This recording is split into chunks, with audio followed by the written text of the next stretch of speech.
Nike. That single word, instantly recognizable across the globe, conjures images of athletic prowess, groundbreaking design, and that unmistakable swoosh. It represents more than just athletic gear. It embodies ambition, innovation, and the relentless pursuit of better. From the local track to the grandest stadiums, that iconic symbol is a ubiquitous mark of sporting achievement and contemporary style.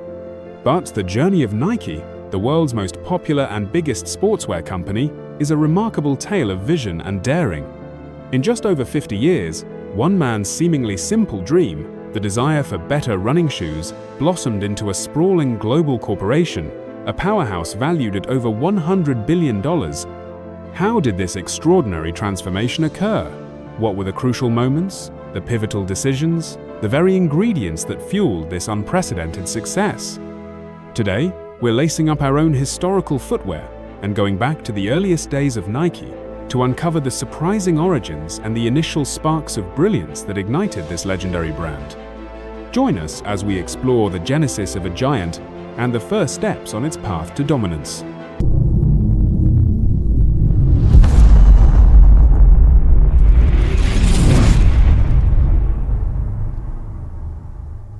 The year is 1962, and PhilKnight had just graduated from Stanford. As any business graduate can tell you, becoming an entrepreneur is difficult if you don't have any good ideas, but Phil had one. He was a distance runner back in university, and in one of his business classes, he had written a paper proposing the following idea.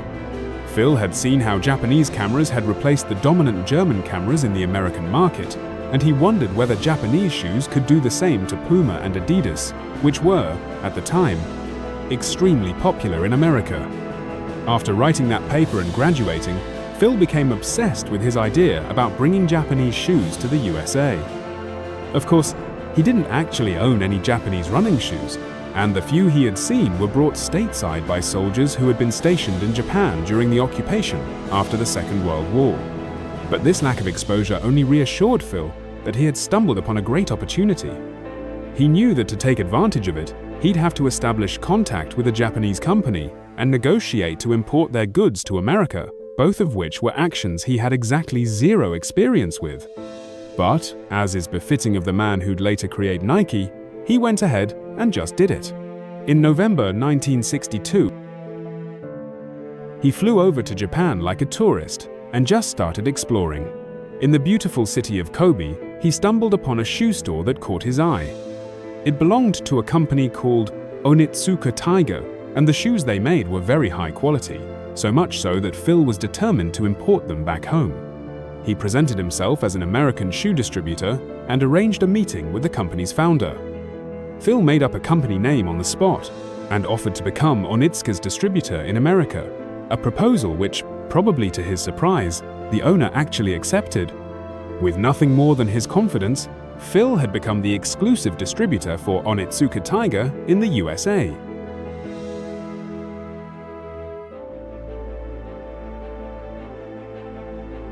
PhilKnight took a considerable gamble. He wasn't a seasoned businessman. He had no connections in the footwear industry, let alone in Japan. Yet, armed with his Stanford paper and a potent dose of self-belief, he embarked on a journey to the Far East. His mission: to find a Japanese shoe manufacturer willing to export to the American market. In the city of Kobe, Knight's persistence paid off. He encountered Onitsuka Tiger, a company producing high-quality running shoes.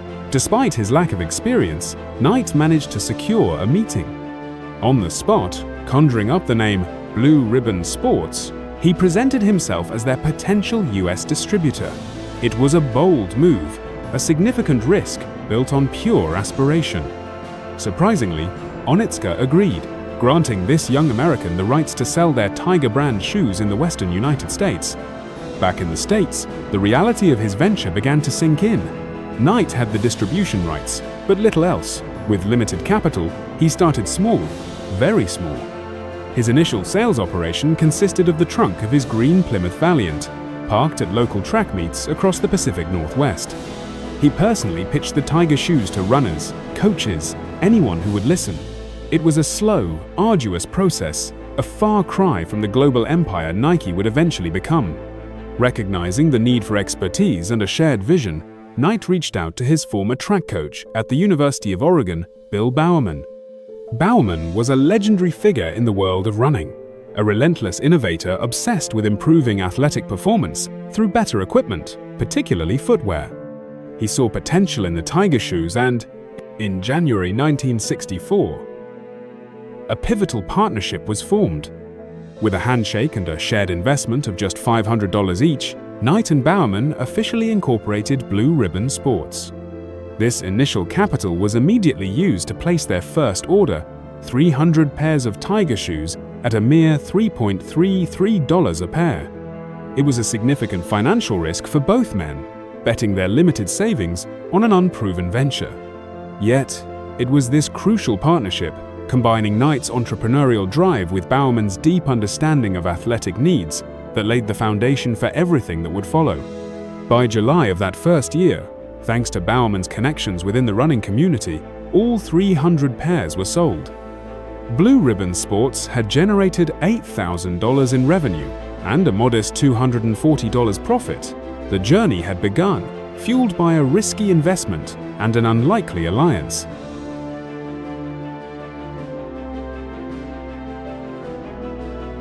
As Blue Ribbon Sports gained traction, selling more and more Tiger shoes, a crucial realization began to dawn on Knight and Bowerman. They were fundamentally just distributors. Their fate tied to the decisions of a Japanese company thousands of miles away. Tensions began to simmer. Onitsuka was slow to adapt to the American market, hesitant to implement Bowerman's innovative design ideas, and seemingly content with their existing production pace, often prioritizing their domestic market over the growing demand in the US.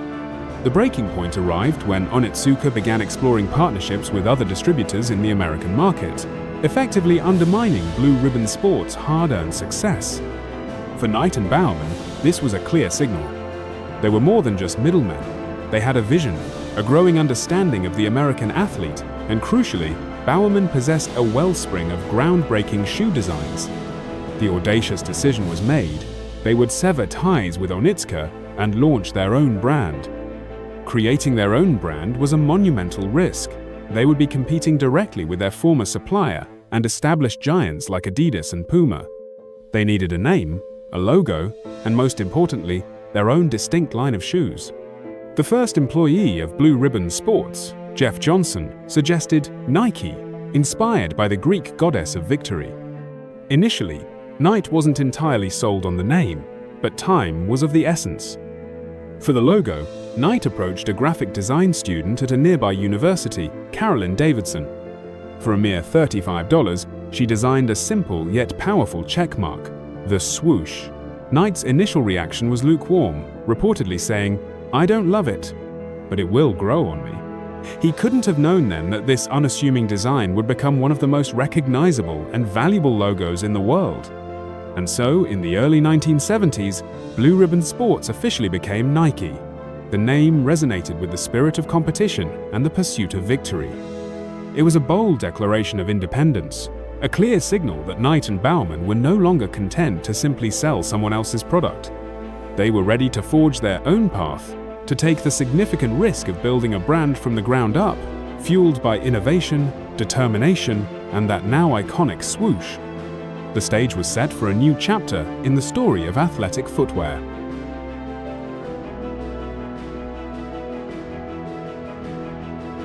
Fast forward to the mid-1980s, Nike, while gaining traction in the running world, was facing a challenge in a burgeoning market: basketball.